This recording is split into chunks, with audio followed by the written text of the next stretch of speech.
اللہ ہر اس آنسو سے واقف ہے جو تم نے مسکراتے ہوئے پلکوں کے پیچھے چھپا لیا تھا۔ وہ ہر اس دعا سے واقف ہے جس کے لیے ہاتھ اٹھاتے ہوئے تمہارا دل تکلیف سے پھٹ رہا تھا۔ وہ ہر اس فریاد سے واقف ہے جسے تم نے تڑپتے ہوئے زبان میں دبا لیا تھا۔ وہ ہر اس صدا سے واقف ہے جب تم نے کرب کے مارے سجدے میں گرتے ہوئے اللہ کو پکارا تھا۔ وہ ان راتوں کی وحشت سے بھی واقف ہے جب سب سو رہے تھے اور تم نے آواز کے خوف سے دردناک چیخ کو ضبط کر کے منہ کو ہاتھوں سے دبا لیا تھا۔ وہ ہر اس لمحے کی اذیت سے واقف ہے جب تمہیں لگا تھا کہ تمہیں کوئی سن نہیں رہا، تمہیں کوئی دیکھ نہیں رہا۔ تب بس وہی ایک تھا جو تب بھی تمہیں سن رہا تھا، دیکھ رہا تھا۔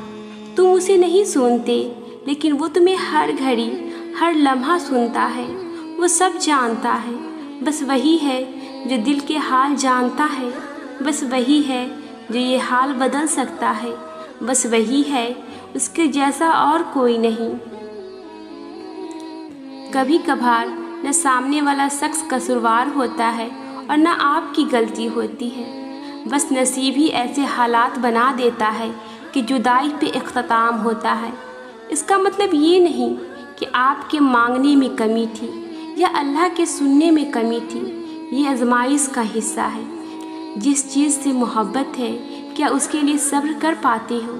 اور یقین کا امتحان ہوتا ہی تب ہے جب ہر چیز ناممکن دکھائی دیتی ہے لیکن پھر بھی دل اس یقین کے ساتھ مانگتا ہے اللہ تو قادر ہے ہر چیز پر، وہ برے کو بہتر بھی بنا سکتا ہے اور ناممکن کو ممکن بھی۔ جن کے دلوں میں کھوٹ ہوتا ہے وہ نہیں ملتے لیکن نصیب کے بچھڑے ہوئے ہمیشہ مل جایا کرتے ہیں، کیونکہ اللہ نیتیں دیکھتا ہے، دعائیں دیکھتا ہے، طرف دیکھتا ہے۔ اللہ کی عطا میں سب سے بڑا عطیہ اور اس کی نعمتوں میں سب سے اونچی نعمت رحمت ہے، اور وہ مدد کی پکار پہ ہمیشہ رحم فرماتا ہے اور یقین کے پکار پر معاوضے کرتا ہے۔ ہماری زندگی میں آنے والی اور ہونے والی ہر چیز میں اللہ کی مصلحت ہے۔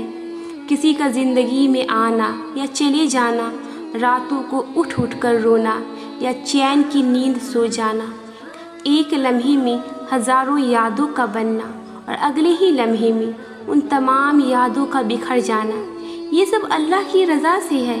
اللہ جانتا ہے کہ میرا یہ بندہ میری جانب ایک آواز پہ آ جائے گا اور اس بندے کو مجھے تھوڑی سختی سے اپنی طرف لانا ہوگا، تبھی وہ ہمیں زندگی کی ایسی حقیقتوں سے ملواتا ہے کہ ہم ٹوٹ جاتے ہیں، پھر اس کی طرف بھاگے چلے جاتے ہیں۔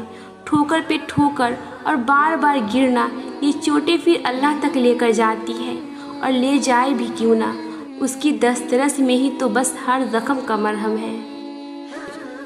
کچھ دروازے یا کچھ راہیں جب اللہ بند کر دیتا ہے تو ہمیں لگتا ہے جیسے وہ ہمیں سزا دے رہا ہے، ہماری دعائیں نہیں سن رہا، جو ہمیں چاہیے وہ نہیں سمجھ رہا، جبکہ کچھ راستے ہماری ہی بہتری کے لیے بند کیے جاتے ہیں، کیونکہ آگے جا کر ان سے ہمیں زیادہ تکلیف ملتی ہے۔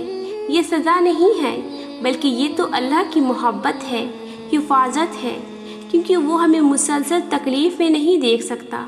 ہمارے فیصلے ہماری چاہت کے مطابق ہوتے ہیں، جبکہ اس کے فیصلے ہماری بہتری اور ضرورت کے مطابق ہوتے ہیں، لیکن ہم یہ بات اکثر بھول جاتے ہیں۔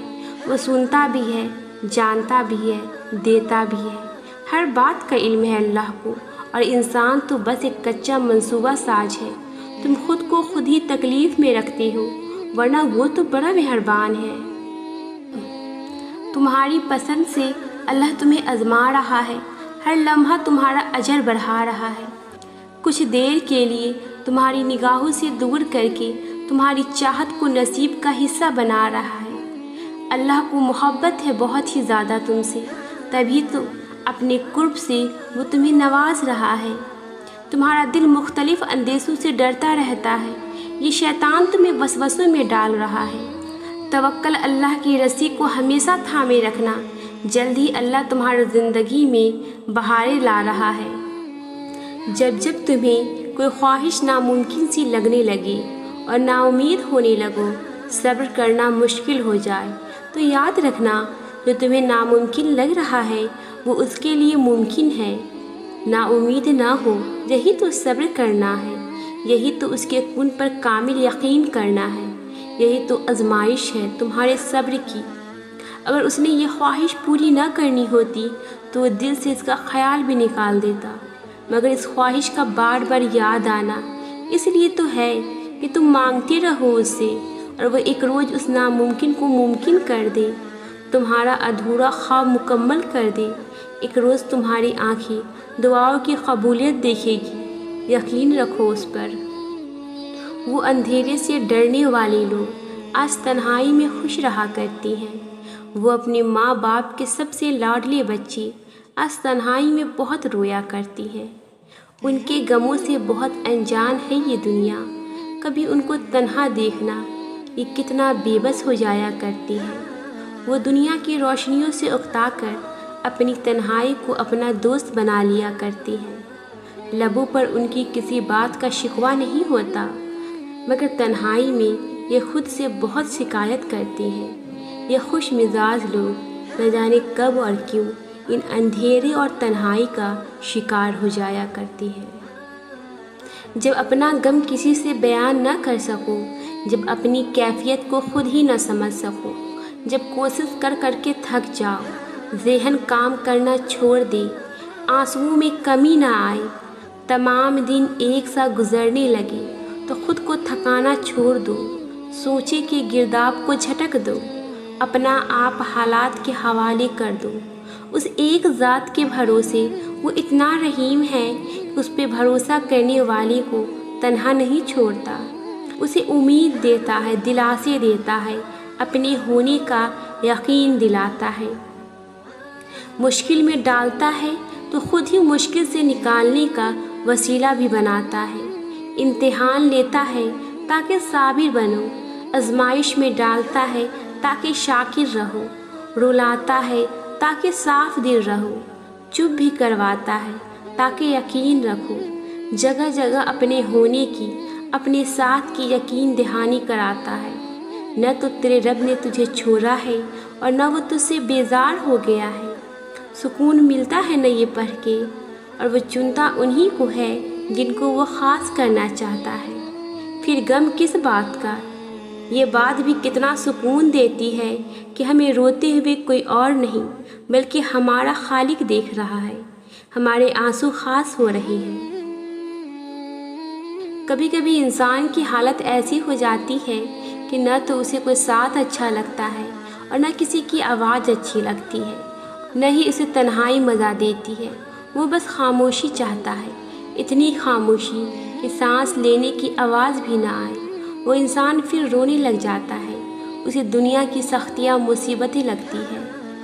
وہ بس خاموشی چاہتا ہے، لیکن کیا کرے انسان، مر بھی نہیں سکتا، جینا بھی مشکل ہو جاتا ہے، اور ایسے حالات میں لوگ خودکشی کر لیتے ہیں۔ اور سچ بتاؤں، ایسے حالات میں کوئی بھی چیز ساتھ نہیں دیتی، اور یہ سچ ہے جب کوئی ساتھ نہ ہو تو اللہ ساتھ ہوتا ہے۔